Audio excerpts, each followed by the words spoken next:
నమస్తే. ఈరోజు న్యూస్ అనాలిసిస్లో ముందుగా ఆంధ్ర ప్రభ పేపర్ల వార్తలను చూద్దాం. నిండు నూరేళ్ల భూభారతట అత్యాధునిక సాంకేతిక పరిజ్ఞానంతో పోర్టలు ఆవిష్కరణ దేశానికి ఆదర్శంగా నిలవాలి. అన్ని వర్గాల ప్రజలు హర్షించేలా రూపకల్పన. ఏ సమయంలోనైనా ధృవీకరణ పత్రాలు ఆన్లైన్లో చూసుకునేలా ఉండాలి. విశ్వసనీయ సంస్థకే పోర్టల్ నిర్వహణ బాధ్యతలు భూభారతి నిపుణుల కమిటీ రెవెన్యూ ఉన్నతాధికారులతో సీఎం రేవంత్ రెడ్డి నేను చెప్పిన నిండు నూరేళ్లు భూభారత్ ఉండాలి. చాలా ట్రాన్స్పరెంట్గా ఉండాలి. ఎప్పుడంటే అప్పుడు రైతే వాళ్ళు ఆన్లైన్లో పోర్టల్లో చూసుకునే వెసులుబాటు ఇవ్వాలి. మళ్ళీ దీంట్లో సీక్రెట్స్ రహస్యాలు మళ్ళీ ఆఫీసుల చుట్టూ తిరగడాలు ఇవి ఉండొద్దని చెప్పిండు. వాస్తవం కూడా ఉండాలి, అట్లే ఉండాలి. ఎందుకంటే మళ్ళా ఆఫీసర్లపైన కార్యాలయాలపైన ప్రభుత్వం పైన ప్రతిసారి వాళ్ళకి కావాల్సినప్పుడు వాళ్ళు ఆధారపడకుండా ఎప్పుడంటే అప్పుడు మనమే ఆన్లైన్ నుంచి ప్రింట్ తీసుకునే వెసులుబాటు ఉంటే అది డిజిటలైజేషన్ అయినట్టు, దానివల్ల ఫలితాలు ఉంటాయి తప్ప మళ్ళీ దాంట్లో కొర్రీలు పెట్టి ఈ తప్పు ఉంది ఆ తప్పు ఉంది ఆ లాగిన్ కావట్లా ఇది కావట్లా సర్వరు అని ముప్పు తిప్పలు పెట్టే కార్యక్రమాలు తీసేయాలి. ఇప్పటితోనే ధరణితోనే చాలా విసికి వేసారారు చాలా ప్రజలు. అదొకటి నిండు నూరేళ్ళు అంటాడు. సరే నూరేళ్ల కథ ఏందో కానీ ఇప్పుడు పెట్టాక మంచిగా జరిగేటట్టు చూడండి ఫస్ట్. అది ఒక వార్త అయితే, రైతుకు భరోసా భూములకు భద్రత మాదే బాధ్యత. నేడు సీఎం చేతుల మీదుగా భూభారతి జాతికి అంకితం. వచ్చే ఎన్నికల్లో మాకు రెఫరెండం.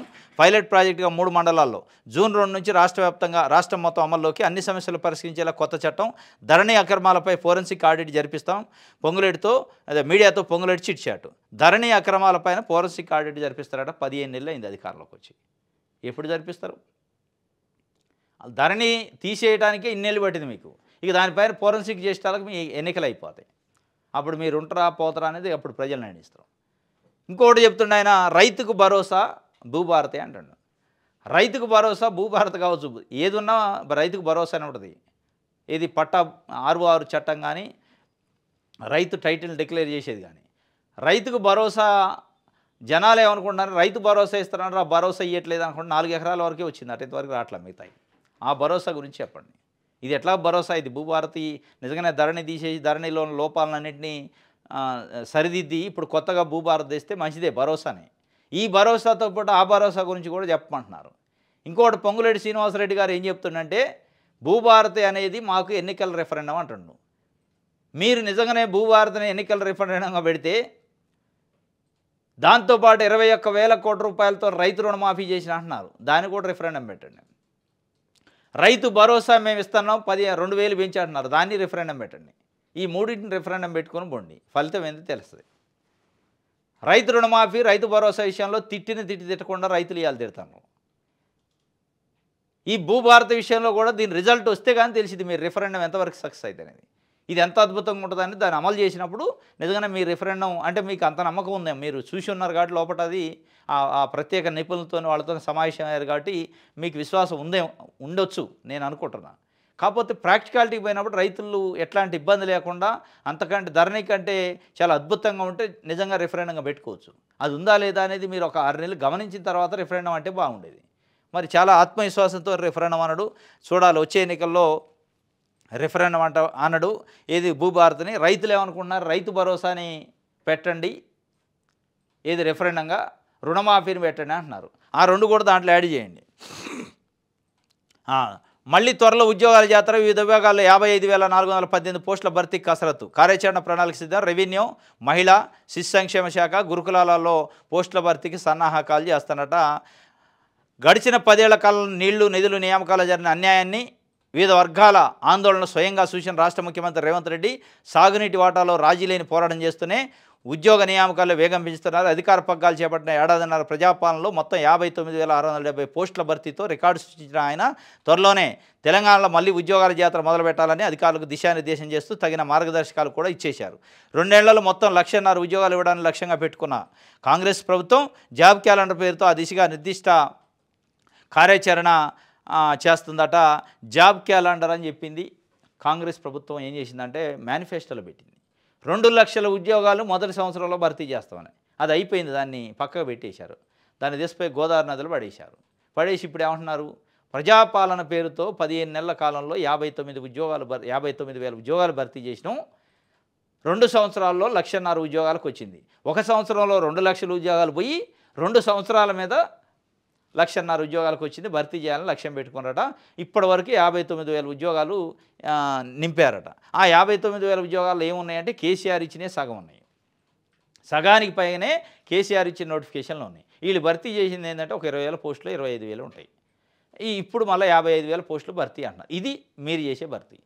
కానీ నిరుద్యోగులు అనుకుంది 1 సంవత్సరంలో 2 లక్షల ఉద్యోగాలు వస్తే కాంగ్రెస్ వస్తాయని ఓట్లేశారు. 2 లక్షల ఉద్యోగాలు వస్తే కాంపిటీషన్ తక్కువ ఉంటుంది, ఒకసారి వెళ్ళిపోవచ్చు అని.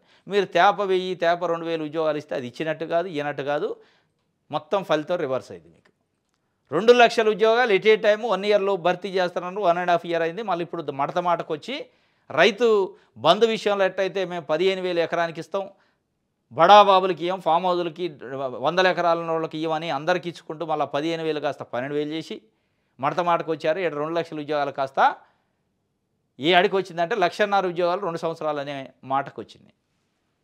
మొత్తానికైతే త్వరలో ఉద్యోగాల జాతర అయితే ఉంటుందట. ఆ ఉద్యోగాలు ఏందని చూద్దాం. 9వ పేజీలో ఉంది.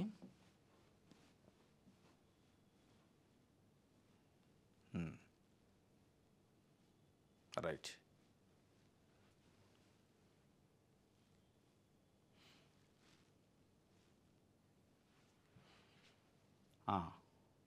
ఇది ఈ విభాగాల్లో ఖాళీలను గుర్తించి ప్రక్రియ పూర్తి కావడంతో సాధ్యమైన త్వరలోనే 55,418 ఉద్యోగాల భర్తీకి కసరత్తు చేయాలని ఆదేశాలు ఇచ్చారు. ఈ ప్రక్రియ పూర్తి అయితే మొత్తం 1,15,000 ఉద్యోగాలు భర్తీ చేసినట్టు అవుతుందని వాళ్ళు అనుకుంటున్నారట.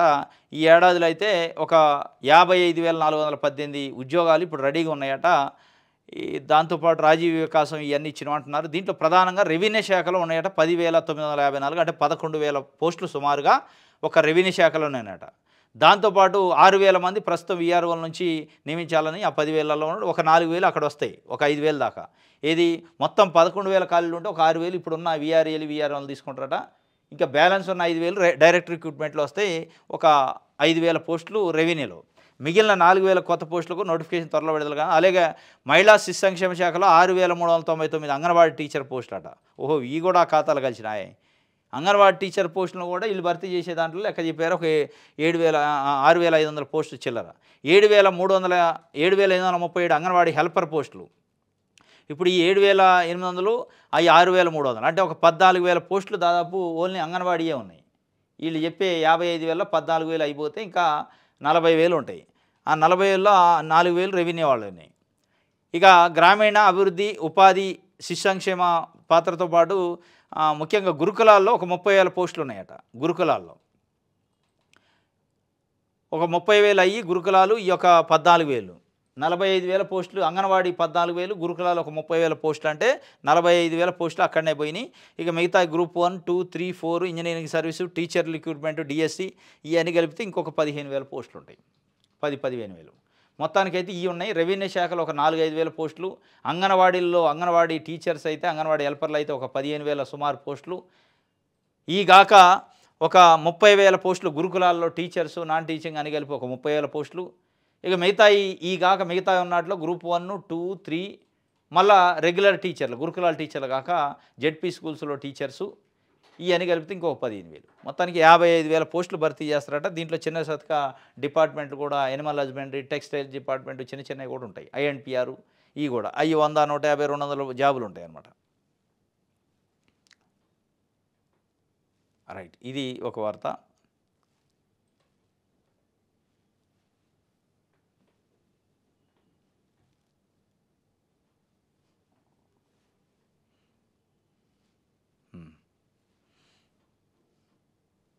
నేటి నుంచే ఎస్సీ వర్గీకరణ, అంబేద్కర్ జయంతి కానుకగా అమలు. దేశంలోని తొలి రాష్ట్రంగా రికార్డు అమలు ఉత్తర్వులు తొలి ప్రతిని నేడు సీఎం రేవంత్ రెడ్డికి సమర్పించనున్న కేబినెట్ సబ్ కమిటీ. ఇది చరిత్రలో లిఖించదగిన రోజు. Sub committee chairman Uttam Kumar Reddy. నేటి నుంచే ఎస్సీ వర్గీకరణ అట. అంటే అంబేద్కర్ జయంతి రోజునే ఎస్సీ వర్గీకరణ ఆల్రెడీ అంత అమల్లోకి రాలేదు, కానీ అంత ప్రాసెస్ అయింది. అమల్లోకి తీసుకురావడం జీవో విడుదల చేస్తారట. ఆ తొలి ప్రతిని రాష్ట్ర ముఖ్యమంత్రి రేవంత్ రెడ్డికి ఇస్తారట. రేవంత్ రెడ్డికి ఇవ్వాలి, ఎస్సీలకు ఇవ్వాలి. ఆయన ఎస్సీ కాదుగా. దాని ఫలితాలు అనుభవించేది ఎస్సీలు. ఎస్సీ వర్గీకరణ ఫలితాలు అనుభవించేదే ఎస్సీ వర్గాలు. వాళ్ళకి ఉన్నాను పిలిచి ఇవ్వాలి, కానీ రేవంత్ రెడ్డికి ఇచ్చేది ఇచ్చేదే రేవంత్ రెడ్డి. వర్గీకరణ చేసిందే రేవంత్ రెడ్డి. మళ్ళీ ఆయనకే ప్రత్యుత్తరం అంటే చేసింది ఎవరు ఇప్పుడు? మరి ఉత్తమ్ కుమార్ రెడ్డి. ఉత్తమ్ కుమార్ రెడ్డి ఆ committee, sub committee, cabinet sub committee chairman. ఆయన దేశపోయి ముఖ్యమంత్రికి ఇటు ముఖ్యమంత్రి వీళ్ళందరూ కలిసి ఎవరికన్నా ఎస్సీలను పిలిచి వాళ్ళకి చేతిలో పెట్టాలి. కానీ ఇది నేటి నుంచే ఎస్సీ వర్క్ అన్నట. బియ్యం కాదు, అది సన్న బియ్యం కాదు, 40% నూకలే ఉన్నాయి. కాంగ్రెస్ మోసం చేస్తుంది. రేవంత్ పాలనపై జనం విసిగిపోయారు. భూములు ఎవరికి కుదవబెట్టారు, 170 కోట్ల లంచం ఎవరికి ఇచ్చారు నిలదీసిన మాజీ మంత్రి హరీష్ రావు. మీరు నిలదీయటం కాదు, కేటీఆర్ 170 కోట్ల రూపాయలు లంచం ఇచ్చి లంచం ఇది కమిషన్తోని లోన్ తెచ్చుకున్నారు అని కేటీఆర్ అంటాడు. ఆయన ఎవరో చెప్పమని బండి సంజయ్ చెప్తుండు, అరవింద్ చెప్తుండు. ఆ 170 కోట్ల రూపాయల బ్రోకరేజ్ తీసుకున్న బ్రోకర్ ఎవరు, ఆయన పేరు చెప్పొచ్చు కదా. ఇంకొక ఆయన బీజేపీ ఎంపీ ఉంటున్నారు కదా, ఆయన పేరు కూడా చెప్పొచ్చు కదా అని అరవింద్ చెప్తుండు. మీరే చెప్పాలి ఎవరో 170 కోట్లు తీసుకున్న ఆయన. చెబితే అయిపోయా, కేసు పెట్టుతారు. ప్లస్ భూములు ఎవరికి తనఖా పెట్టిందో ఆడ తెలిసిపోద్ది. లోన్ ఇప్పించిన బ్రోకర్కే తెలుస్తాయి ఇవన్నీ. ఆ బ్రోకర్ది ఇన్ఫర్మేషన్ అంతా కేటీఆర్ దగ్గర ఉంది, ఆయన్నే అడగండి బెటరు. దాంతోపాటు ఇంకోటి సన్నబియ్యం కాదా ఈ 40% నూకలే ఉన్నాయి అంటాడు. వాస్తవంగా సన్నబియ్యం చాలా అద్భుతమైన స్కీము, మంచిగా పెట్టారు. దాంట్లో నో డౌట్ 100కు 100% అప్రిషియేట్ చేయాల్సిందే కాంగ్రెస్ పార్టీ ప్రభుత్వాన్ని. సన్నబియ్యం వల్ల చాలా బ్లాక్ మార్కెట్ తగ్గుతుంది కూడా ఇప్పుడు ఈ నెలలో సన్నబియ్యటం వల్ల. అంటే బ్లాక్లో ఈ బియ్యం రేషన్ దుకాణాలు తీసుకొని బయట అమ్ముకునే వ్యవహారం చాలా వరకు తగ్గుముఖం పట్టింది. కాకపోతే దురదృష్టవశాత్తు కొన్ని దగ్గర వీళ్ళు ఇచ్చే బియ్యాన్ని వండితే మళ్ళీ అదే పద్ధతిలో ముద్ద అయిపోతుంది. మరి సన్న బియ్యంలోనే కొత్త ఇచ్చారా లేదంటే మిక్స్ అయినాయా అవి ఇవి లేదా పాలిష్ చేసి ఇస్తారా తెలియదు. కానీ దాన్ని ప్రభుత్వం మానిటర్ చేసుకొని దాన్ని అబ్జర్వేషన్ చేసి పర్యవేక్షించకపోతే మీరు ఇచ్చిన సన్న బియ్యం ఫలితం రైతు రుణమాఫీ లెక్కన ఇది. మీరు ఇచ్చిన సన్న బియ్యం ఫలితం ఇవాళ మీ ప్రజాపాలనలో ప్రజలు ఎట్లయితే విసిగి వేసారి వ్యతిరేకత వ్యక్తం చేస్తారో అదే అయింది. నిజంగా సన్నబియ్యం అద్భుతం. ఆ అద్భుతాన్ని మీరు ప్రభుత్వం మలుచుకోవాలి జాగ్రత్తగా. ఎక్కడ కూడా దాంట్లో నెగిటివ్ చర్చ రాకుండా చూడాలంటే మంచి క్వాలిటీ ఉన్న బియ్యం ఇవ్వాలి. మళ్ళీ దాంట్లో కూడా మళ్ళీ లేక్ వ్యవహారం చేసి లో వ్యవహారం చేసి ఈ మీడియేటర్లు వాళ్ళు వీళ్ళు కలిసి వాటిని ఏముందో ప్రజలు తినేగా ఏదో ఒకటి ఇద్దాం కుక్కలకో పందులకు ఇచ్చినట్టు అంటే కుదరదు. వెంటనే తెలిసిపోద్ది. ప్రజలంతా పిచ్చోళ్ళు కాదు కదా, వండితే పట్టుకుంటే తెలిసిపోయా. ఇప్పుడు అదే చర్చ నడుతుంది. రేషన్ బియ్యం ఇస్తున్నారు, సన్నయ్య బాగానే ఉంది, కానీ వండితే వేరేగా ఉంది, కరెక్ట్ ఇవ్వట్లేదంటే ఏదో మతలబు జరుగుతుంది, ఏదో కల్తీ జరుగుతుందని ఒక చర్చ అయితే వచ్చింది. ఆ చర్చని ఫుల్ స్టాప్ పెట్టాల్సింది, ఆ చర్చని బంద్ చేయించాల్సిన బాధ్యత ప్రభుత్వం పైన ఉంది. దాన్ని మానిటర్ చేసుకోవాలి. ఇది 40% నౌకలు ఉన్నాయని అయితే చెప్తుండు హరీష్ రావు గారు. సాక్షి చూద్దాం.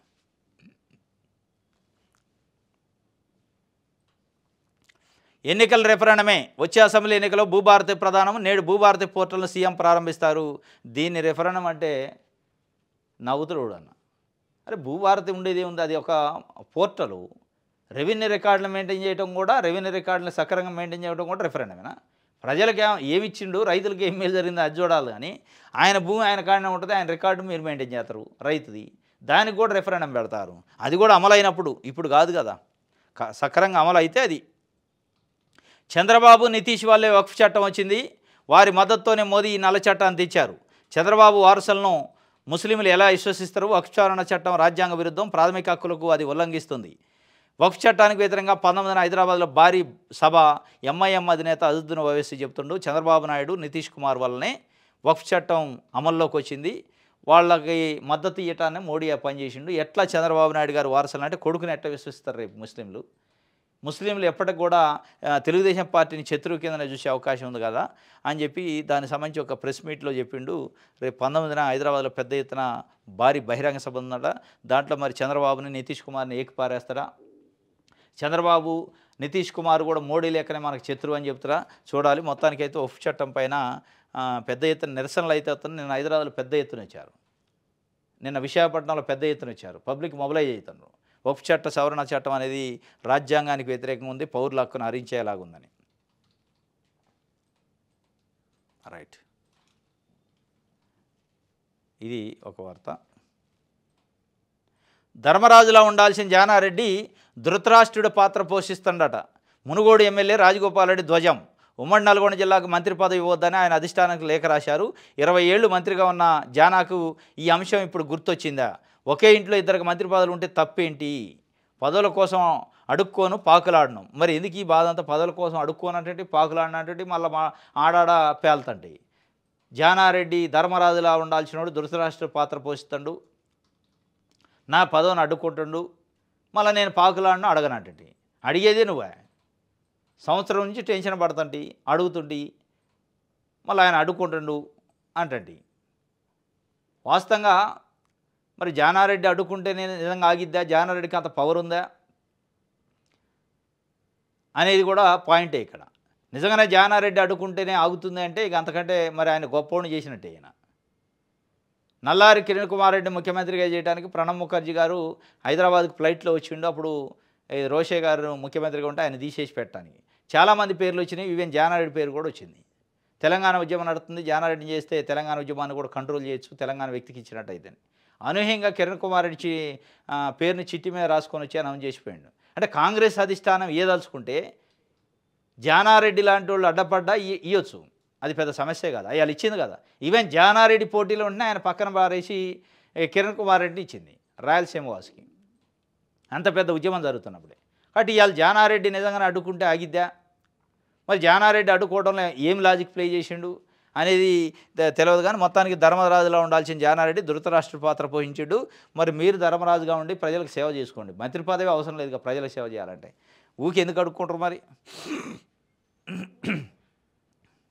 అధిష్టానం హామీ ఇచ్చింది వాస్తవాన్ని భువనగిరి ఎమ్మెల్యే చామల కిరణ్ కుమార్ రెడ్డి చెప్తుండు. ఏది రాజగోపాల్ రెడ్డికి మంత్రి పదవి ఇస్తానని హామీ ఇచ్చే బీజేపీలోంచి జాయిన్ చేసుకున్నారు, నిజమే అది అని చెప్తుంది. ఎందుకు మునుగోడు ఎమ్మెల్యే రాజగోపాల్ రెడ్డి భువనగిరి ఎంపీని గెలిపించి మీ చేతిలో పెడతానని కాంగ్రెస్ పార్టీకి హామీ ఇచ్చిండు. ఆ విధంగానే మంచి మేయాడుతో గెలిపించిండు కాబట్టి ఆయన విశ్వాసాన్ని చెప్తుండు. నిజంగా కూడా అప్పట్లో బీజేపీ నుంచి జాయిన్ అయ్యేటప్పుడు ఆయన పిలుచుకొని మీరు రండి కాంగ్రెస్ పార్టీలోకి, మళ్ళీ మీకు మంచి అధికారంలోకి వస్తుంది, మంత్రి పదవి ఇస్తామని చెప్పారట. చెప్పబట్టే జాయిన్ అయినా ఆయన అంటున్నాడు, లేదంటే ఆ బీజేపీలో ఉంటాడని. అప్పట్లో బీజేపీ అధ్యక్షుడిగా అనౌన్స్ చేస్తారన్నారు. బీజేపీకి అసలు ముఖ్యమంత్రి క్యాండిడేటే రాజగోపాల్ రెడ్డి అనే ఒక చర్చ అయితే నడిచింది. ఆ స్థాయి నుంచి ఆయన ఇవాళ మంత్రి పదవి అడుక్కునే స్థాయికి వచ్చింది కథ.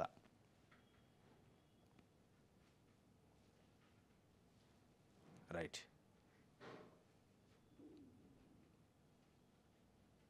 2 నెలలుగా జీతాలు లేవట పాపం. కాంట్రాక్ట్ ఎడ్జిటీలుగా నియమితులైన 2008 డిఎస్సి అర్హులకు అందని వేతనాలు. 2008 డిఎస్సి అర్హుల్లో 1382 మందికి ప్రభుత్వం ఈ ఏడాది ఫిబ్రవరి 15 కాంట్రాక్ట్ ప్రాతిపదికన ఎడ్జిటీలుగా ఉద్యోగాలు ఇచ్చింది. వారికి నెలకు 31,040 రూపాయలు గౌరవ వేతనంగా నిర్ణయించింది. ఇంతకాలం ప్రైవేటు వృత్తిలో చాలీచాలన వేతనాలకు పనిచేస్తూ కుటుంబాలను నెట్టుకొచ్చిన వారంతా 17 ఏళ్ల తర్వాత ఎడ్జిటీలుగా సంతోషంగా చేరారు. కానీ ఉద్యోగాలు చేరి 2 నెలలు అవుతున్నా వారికి ఇప్పటికీ వేతనం అందలేదు. జీతాల గురించి ఏ అధికారిని అడిగినా సరైన స్పందన లేదని వారు ఆవేదన వ్యక్తం చేస్తున్నారు. అయితే ఉన్నతాధికారుల నుంచి ఆదేశాలు రాలేదని జిల్లా విద్యాశాఖ కార్యాలయ అధికారులు చెబుతున్నారు. వారికి వెంటనే